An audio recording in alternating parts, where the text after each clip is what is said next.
يلا نعمل كعك العيد. بصوا الكعكايه عامله ازاي، دايبه دوبان يا جماعه. ونحط بقى السكر البودره على الكعك بتاعنا. بصوا يا جماعه على جماله. ولا تقولوا لي بقى ب39,000 ولا ب50,000، احنا هنعمله هنا خطير. اول حاجه هعملها في الكحك هجهز الخميره. معايا هنا 200 مللي من الحليب او الميه براحتكم، ومعاه معلقه كبيره خميره فوريه او كيس خميره فوريه، وهنحط معلقه كبيره سكر، ولازم الحليب يبقى دافي، وهقلبها كويس جدا. وبعد ما ادوبه هركنه على جنب. وبعد كده معايا هنا كيلو من الدقيق انا نخلته كويس جدا، هحط عليه معلقتين كبار نشا بيخلي الكعكايه ما تلزقش في البق خالص، ونحط طبعا رشه الملح، وهدي تقليبه كده. وبعد كده هعمل حفره، وفي النص هروح حاطه 3 معالق كبار سمسم متحمصين. هعمل حفره كده انا بس عشان عايزه ريحه السمسم تطلع. ونجيب 550 جرام من السمنه وانا قدحتها، ونبدا ننزلها. بصوا يا جماله، لازم السمنه تكون بتقدح يا جماعه. ده الكعك بتاع امهاتنا. هنزل السمنه كلها. كل اللي انا هعمله ان انا يدوبك هبدا اقلب بمعلقه خشب. وطبعا لازم اللي اكون شغاله بيه تكون حاجه بايركس، تكون حاجه ألمونيوم ستانلس، المهم ايه ما يبقاش ازاز خالص.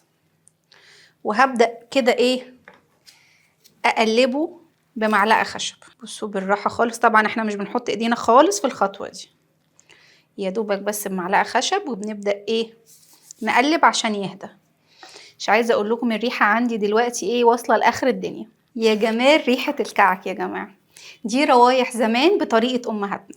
هو لسه ايه لسه سخن، بس يعني ايدي قادرة تستحمله. لو لسه مش قادرين تستحملوه اصبروا ايه 5 دقايق. كل اللي انا هعمله في الخطوة دي ايه ان انا ابس الكعك. يعني ايه ابس الكعك؟ يعني انعمه بين ايدي بالشكل ده. الخطوة دي خدوا وقتكم فيها براحتكم. هو لسه سخن فانا ايه هشتغل بالراحة. هفضل كده ايه ابس فيه 5 دقايق 7 دقايق، انتي وجهدك. لازم يتبس كويس جدا قبل ما احط اي سوائل. طبعا هو سخن جدا فانا ايه بالراحه كده. وما تلسعوش نفسكم، عادي ممكن تصبروا له 10 دقايق يكون برد، وبعد كده ايه تكملوا الخطوه دي. وعلى فكره الكعك انا ما بحطلوش خالص بيكنج باودر، عايزين تحطوا حطوا معلقه، بس انا بالنسبه لي هو مش بيبقى محتاج اصلا.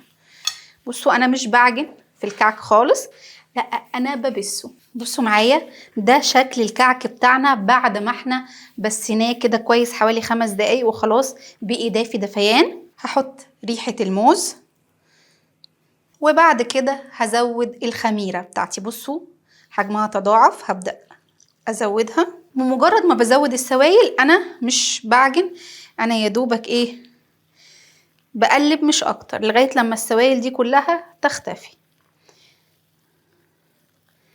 قولولي بقى هو ليه ريحة الكعك المرة دي لونها اصفر غامق؟ انا اول مره اجيبها، بس تقريبا ده اول يعني العطار ده ما اتعاملتش معاه في الحاجات الكعك. لو عجنتوا الكعك بتاعكم هينشف. كل اللي انا بعمله في الخطوه دي ان انا يا دوبك بشبع الكعك بتاعي من السوائل. يعني يا دوبك ايه مجرد ما يشرب السوائل هبقى انا كده خلصت. بصوا لو خدتوا بالكم انا بلفها لف بالشكل ده. هعرف منين ان هو تمام مش محتاج حاجه؟ هاخد قطعه كده واروح ايه محركاها بين ايديا بكف ايدي كده، ولو ضغطت عليها ما شققتش زي كده يبقى هو الكعك بتاعي ناجح جدا. بعد ما جهزنا الكعك معايا هنا العجميه، والعجميه عملتها قبل كده وهنزلها لكم كمان في الستوري، ولو عايزين طريقتها انا هسيبها لكم مكتوبه تحت اسفل الفيديو. معايا الصينيه هنا انا مش دهناها اي حاجه لان طبعا كله سمنه. فهنبدا نشكل. هقول لكم تركايه بعد دلوقتي الكعك معايا دافي، لما الكعك بيبرد بيبقى نشف، فانا احنه ازاي؟ ما احط السمنه يا جماعه. كل اللي انا بعمله ايه بجيبه بين ايديا كده وبديله دعكه. بصوا بتلاقيها ايه دابت معاكم من اول وجديد. لكن ما تزودوهاش اي حاجه لان المقادير دي مظبوطه بالشعر. بصوا اهو. وبعد كده نحط ملبن عجميه براحتكم اهو بالشكل ده، ونقوشوا براحتكم. انا ما بحبش الكعكايه بتاعتي كبيره، انا بحبها منمنمه. بصوا بالحجم ده. هجيب بقى المنقاش بتاعي وايه انقشوا براحتكم يا جماعه على حسب ما انتوا ايه بتحبه. انا يعني مش شاطرة قوي في النقش،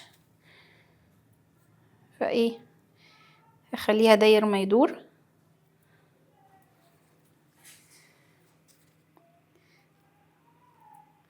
يعني ايه، انقشوها براحتكم، يعني انتوا فنانين اكتر مني. وبعد كده هحط الكعكاية بتاعتي دي، اول طريقة للنقش. بصوا بقى تاني واحدة برضو هدعكها بايدي كده، يعني 15 ثانية مثلا 10 ثواني. بعد كده نحط العجمية. صراحة انا بحب الكعك بالعجمية اكتر، انتوا تحبوا تعملوه سادة مفيش مشكلة. ممكن نجيب المنقاش ده ونروح ضاغطين عليها بالشكل ده، بالشكل ده براحتكم. هاخد قطعة كمان وبرضو هديها فردة في النص، ونحط العجمية وهقفلها.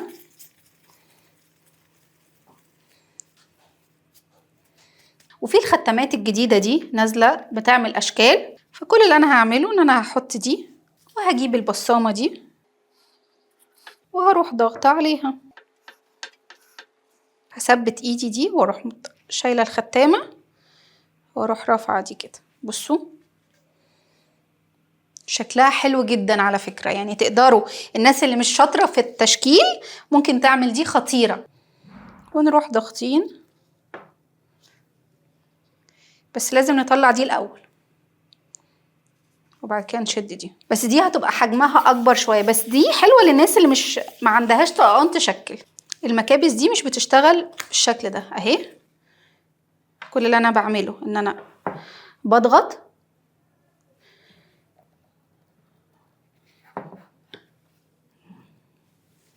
بصوا شكلها حلو جدا. وشكلوها بقى بالشكل اللي انتوا تحبوه. هروح اكملهم وارجع لكم. وده شكل الكعك بعد ما احنا شكلناه، بجد شكله حلو جدا. وطبعا انا عاملاه منمنم وصغير المره دي، فانتوا تقدروا تعملوا الحجم اللي انتوا عايزينه. ودلوقتي هروح ادخله الفرن، ولازم الفرن تكون شغاله قبلها بربع ساعه، وهحطه في الرف اللي في النص على درجه حراره 180. هياخد معانا من 20 ل 25 دقيقه طبعا على حسب حجم الكعك. شايفين شكل الكعك بعد ما خرج من الفرن وبرد؟ بصوا يا جماعه، شايفين لونه وجماله، وانا عاملاه حبات صغنطوطه كده. بصوا الكعكايه عامله ازاي، دايبه دوبان يا جماعه. ونحط بقى السكر البودرة على الكعك بتاعنا. بصوا يا جماعة على جماله. ولا تقولوا لي بقى ب39,000 ولا ب50,000، احنا هنعمله هنا خطير. قولوا لي بقى بتحبوا الكعك بالعجمية ولا بالملبن ولا بالعجوة؟ انا عن نفسي بموت بيه سادة او بالعجمية. اكتبوا لي في الكومنتات انتوا بتحبوه ازاي. ما تنسوش تعملوا سبسكرايب وتكتبوا لي كومنت حلو. اشوفكم على الف خير، مع السلامة.